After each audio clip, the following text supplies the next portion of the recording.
వీడియోలో నేను ఒక పైస్పార్క్ సినారియో క్వెషన్ చెప్తున్నాను. సో, ఒక టీబీ ఆఫ్ డేటాను డైలీ మనం ఎగ్జిక్యూట్ చేస్తూ ఉంటాము. దానివల్ల ఎగ్జిక్యూషన్ టైము, కాస్ట్ ఎలాగ ఆప్టిమైజ్ చేయొచ్చు అనేది. సో, వాటిలో కొన్ని స్ట్రాటజీస్ ఉన్నాయి.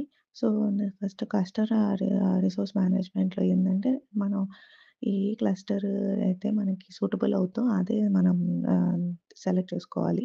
అండ్ ఇప్పుడు ఒక ఒక్కొక్కసారి ఎగ్జిక్యూటర్స్ ఆహ్, ఎక్కువ లోడ్ ఉంటుంది ఒక టైంలో తక్కువ లోడ్ ఉంటుంది. అదే డైనమిక్ అలొకేషన్ ఎనేబుల్ చేసుకున్నప్పుడు లో టైంలో ఉన్నప్పుడు తక్కువ ఎగ్జిక్యూటర్స్ ఇస్తుంది. సో, అలా చేయడం వల్ల స్కేలింగ్ చేయొచ్చు.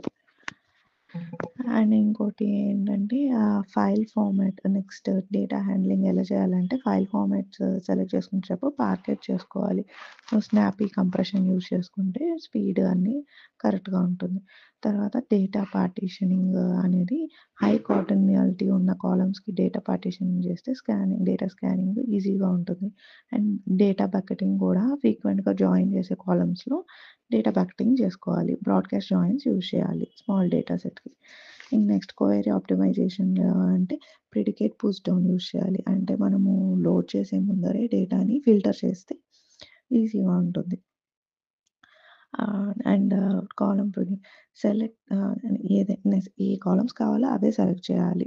సో, ఎక్కువ కాలమ్స్ ఉన్నాయనుకో టైం తీసుకుంటది ప్రాసెస్ అవ్వడానికి. అండ్ ఎక్కడైతే మనం ఎక్కువ యూజ్ చేస్తా ఉంటామో డేటాని అది క్యాచ్‌లో పెట్టుకుంటే ఈజీగా ఉంటుంది. అదే లార్జర్ డేటా సెట్స్ అయితే పర్సిస్ట్ యూజ్ చేయాలి. సో, ఈ స్ట్రాటజీస్ గాని ఉపయోగిస్తే మనం ఎగ్జిక్యూషన్ టైమ్ అనేది తగ్గించి పెర్ఫార్మన్స్ ఇంక్రీజ్ చేయొచ్చు.